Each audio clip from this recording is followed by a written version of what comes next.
नमस्कार। हम लोग भारतीय संविधान सभा पर चर्चा कर रहे थे और चर्चा करते करते हम लोग पहुंचे थे 13 दिसंबर 1946 तक कि 13 दिसंबर 1946 को पंडित नेहरू द्वारा उद्देश्य प्रस्ताव संविधान सभा के समक्ष पेश किया गया। लेकिन जब पंडित नेहरू संविधान सभा के समक्ष उद्देश्य प्रस्ताव को पेश करते हैं तो उस समय उनके उद्देश्य प्रस्ताव को स्वीकार करने से इनकार कर दिया जाता है।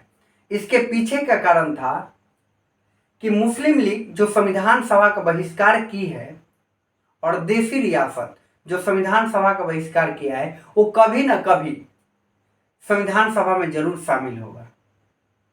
इसी उम्मीद से 13 दिसंबर 1946 को उद्देश्य प्रस्ताव को स्वीकार नहीं किया जाता है।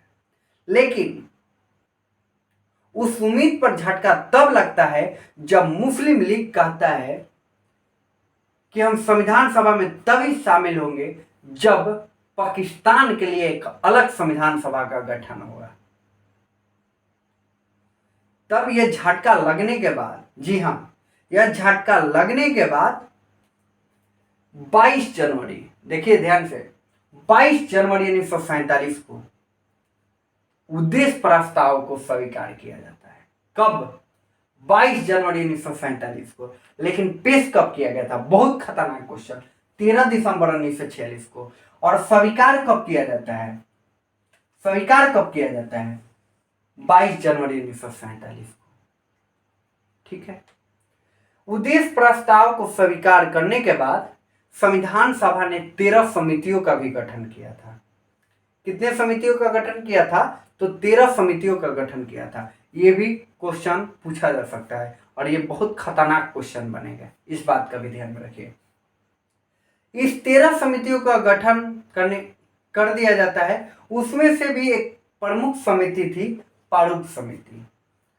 प्रारूप समिति को हम लोग पांडुलेखन समिति भी कहते हैं और साथ में ड्राफ्टिंग कमेटी भी कहते हैं। इस बात को भी ध्यान में रखिएगा। प्रारूप समिति को पांडुलेखन समिति और साथ में ड्राफ्टिंग कमेटी भी कहते हैं। प्रारूप समिति में जो सदस्य संख्या थी वह 7 थी, ओनली 7 सदस्य संख्या थी। और प्रारूप समिति का जो गठन किया जाता है वह 29 अगस्त 1947 को किया जाता है। प्रारूप समिति का गठन 29 अगस्त 1947 को किया जाता है और इसमें सदस्यों की संख्या 7 रहती है। और प्रारूप समिति के जो अध्यक्ष रहते हैं डॉक्टर भीमराव अंबेडकर प्रारूप समिति का अध्यक्ष रहते हैं। आपको बता दें डॉक्टर अंबेडकर भी संविधान सभा के सदस्य थे। डॉक्टर अंबेडकर जब पहली बार संविधान सभा के जब सदस्य बनते हैं तो उनका निर्वाचन पश्चिम बंगाल से होता है। लेकिन भारत और पाकिस्तान का विभाजन हो जाने के कारण उनका जो निर्वाचन क्षेत्र जो पश्चिम बंगाल था वह क्षेत्र पाकिस्तान को मिल जाता है। इसलिए डॉक्टर अंबेडकर का सीट खाली हो जाता है। फिर डॉक्टर अंबेडकर को बॉम्बे से निर्वाचित करके संविधान सभा में भेजा जाता है। इस बात को ध्यान में रखिएगा। डॉक्टर अंबेडकर ऐसा पहला शख्स थे जो भारत और पाकिस्तान का विभाजन होने से पहले ही किताब लिख चुके थे थॉट ऑन पाकिस्तान। कि थॉट ऑन पाकिस्तान एक किताब था जो 1940 में लिखे थे और उसमें बोले थे कि भारत और पाकिस्तान का विभाजन हुआ। वो 1940 में ही यह बात को लिख चुके थे। यानी आप इससे अंदाजा लगा सकते हैं कि डॉक्टर अंबेडकर कितना दूरदर्शी थे, कितना दूर की बात को सोचते थे, समझते थे। इस बात को समझिए। और डॉक्टर अंबेडकर को भारतीय संविधान सभा का वास्तुकार भी कहा जाता है। इस बात को भी ध्यान में रखिएगा। और डॉक्टर अंबेडकर प्रारूप समिति के तो अध्यक्ष थे ही थे। लेकिन प्रारूप समिति से भी और बहुत महत्वपूर्ण क्वेश्चन पूछा जाता है। जैसे क्वेश्चन पूछा जाता है कि प्रारूप समिति में एकमात्र मुस्लिम सदस्य कौन थे? तो ध्यान में रखिएगा, बहुत खतरनाक क्वेश्चन है कि प्रारूप समिति में एकमात्र जो मुस्लिम सदस्य थे उनका नाम था मोहम्मद सादुल्ला। क्या नाम था?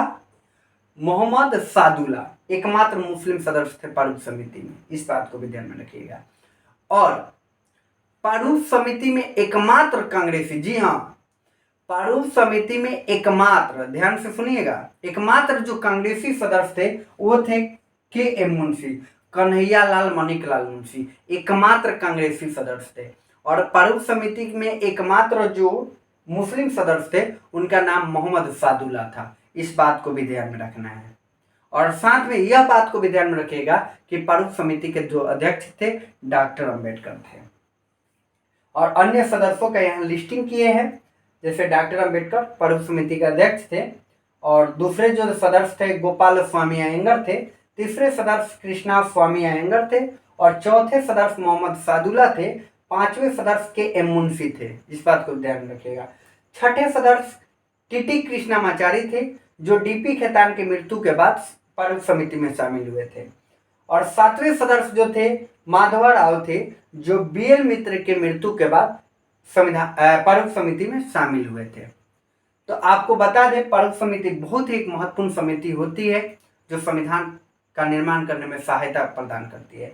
13 समितियों में से ये 13 समितियों का गठन क्यों किया जाता है, इसके बारे में भी हम बताएंगे कि 13 समितियों को यह कार्य, ये दायित्व दिया जाता है कि आप अलग अलग देशों में जाइए और वहाँ के संविधानों का अध्ययन कीजिए और वहाँ से अच्छे अच्छे कानून को भारत के संविधान में लेकर आइए और उसको जोड़िए। इस बात को भी ध्यान में रखना है।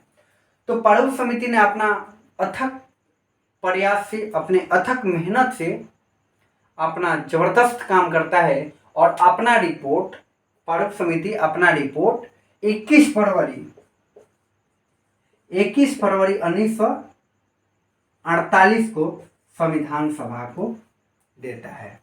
इस बात को भी आपको ध्यान में रखना है।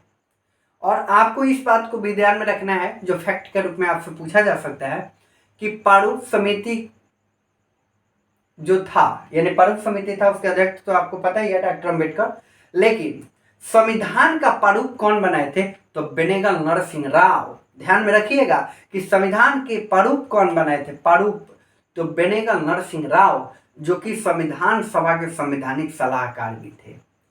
तो आपको बता दें, ये सारी जानकारियां आपको तो इस वीडियो में दे दिए, लेकिन आगे की जो जानकारी है वह इसके जस्ट वाले वीडियो में दे देंगे, ठीक है। और पहले से 2 वीडियो अपलोड है, तो उसको भी आप सीक्वेंस के रूप में देख सकते हैं और अपनी तैयारी को बूस्ट कर सकते हैं। एक बार जब ये सारी वीडियो को देख लीजिएगा, तब आप समझ पाइएगा कि आपकी तैयारी कितनी धांसू रूप से हो चुकी है, ठीक है। और इसके आगे का जो वीडियो है अभी हम तुरंत अपलोड करेंगे। तब तक के लिए आप सभी को जय हिंद।